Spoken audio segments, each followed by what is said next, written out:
Hey, what's up, YouTube? Like I said, it's Memorial Day, and I thought I would cover an interesting war comic and writer.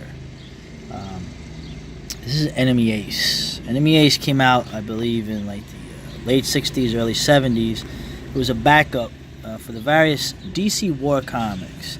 Now, I've mentioned before, with World War II particularly, that I read a lot of these comics as a kid. I was into the history a lot, and now I have a different view or feeling about it. Not particularly patriotic, let's just say, and not from a left-wing perspective. But Enemy Ace, I think, is worth noting. Robert Kanigher created this character along with Joe Kubert, who was an artist that did Sergeant Rock, famous artist. His sons draw comics. I believe, unfortunately, for actually no, one of the brothers, I think, draws. Well, unfortunately, again, the new what is it? One of those. I already forgot the name of the comic. One of the New Age of Hero comics. Challenges the Unknown. Good art, but just not good story. And this is their father. And Enemy Ace is one of those comics that you could do, I guess, back in the day, where you could have a German character, but it was World War One, so there was more ambiguity, and you can have a character who was sympathetic, who was German, in America, in American comics, and in the industry. So Enemy Ace, this is one of these showcased ones where they reprint everything in black and white. I guess it's for an economical purpose, but it shows the strength. I gotta say, the art. It shows the strength of an artist like Joe Kubert, that you could take the color away from his art, which is how he would have drawn it, because someone else colored it, and it still looks amazing. The blacks, the shading, and one thing you're going to see here too is the masculinity of this comic. So I believe they actually give you the dates of these, which I think is cool. And you have the first one came out in 1965, Army at War, number 151. Robert Kanigher, who created many war comics, The Unknown Soldier. I believe he wrote Jonah Hex, Haunted Tank, which is, I'll get into that a little bit. Enemy Ace is about Hans von Hammer, the Hammer of Hell. He's a World War I German flying ace. And these were backup stories. These were not stories that came out one after another. Look, there's Sergeant Rock. That bazooka's not going to work on a Tiger tank, Sarge. Sorry. But this would come out only occasionally, so there would be some things repeated. Look at that, and the text specs are drawn very well. The research that Kubert did into trying to get the fighter planes of the French and the English and the Germans correct shows how skilled these mans were. Here we go. Hans von Hammer, Enemy Ace. They had no parachutes in the Great War. You got hit, that was it for you. And he's a lonely man. He's an aristocratic German. He's a von. So, and he's an amazing ace. But he's very distant. He have a lot of aerial combat. And one of the tropes of von Hammer is that women, with their intuition, they're attracted to him, but there's something about him that drives them off. And this is another trope here. There's always this wolf in the Black Forest that comes out, and he's a hunter. I mean, he's an aristocrat. That was the only hunting tradition you had in Europe, in Middle Europe, was the aristocrats. You always have this wolf coming out, and he realizes that both of them are the same. This theme that the wolf and him are predators of their respective environments. It's primal. it's like going back to like prehistoric almost notions.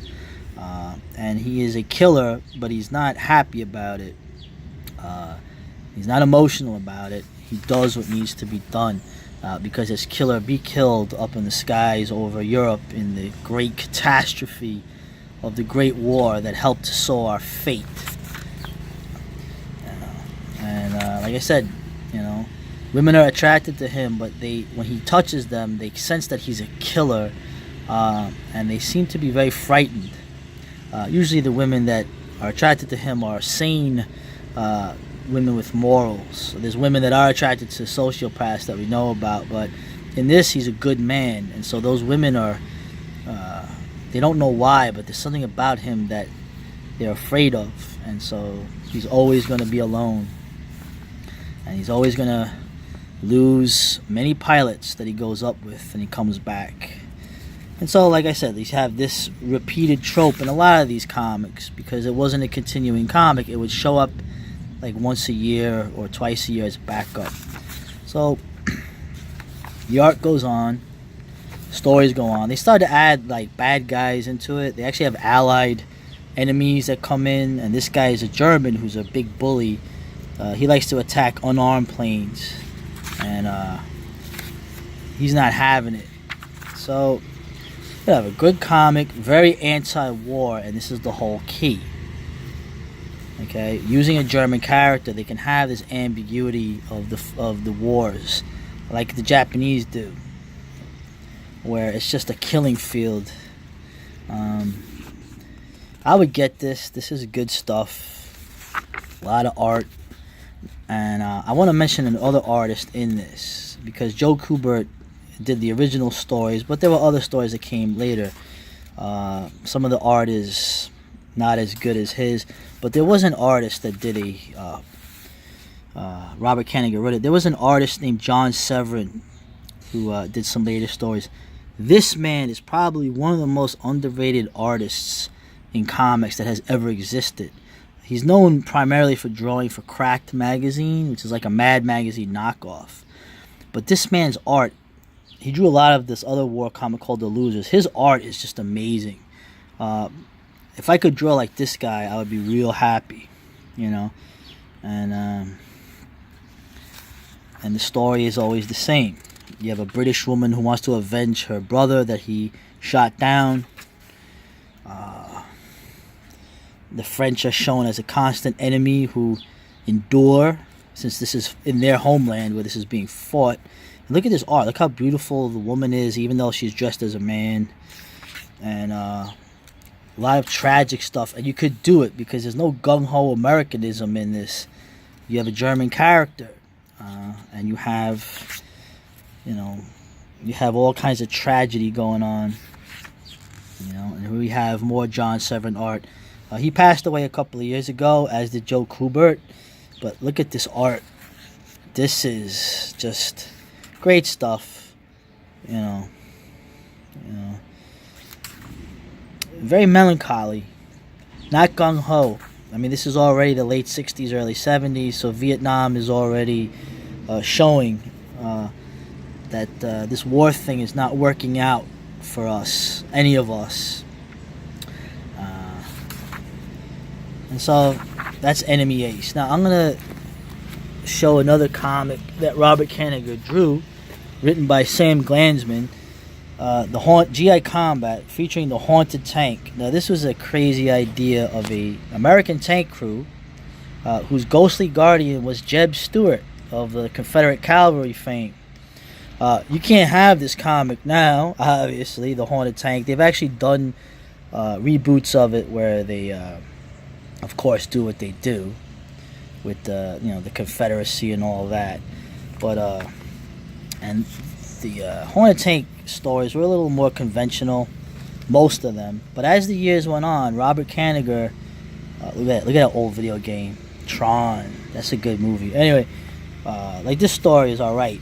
And this was an anthology, so you had, and most of the times it was pretty conventional. The Germans are evil bad guys who still somehow can't fight. But this story, I remember this, and this was getting to like the end of the run.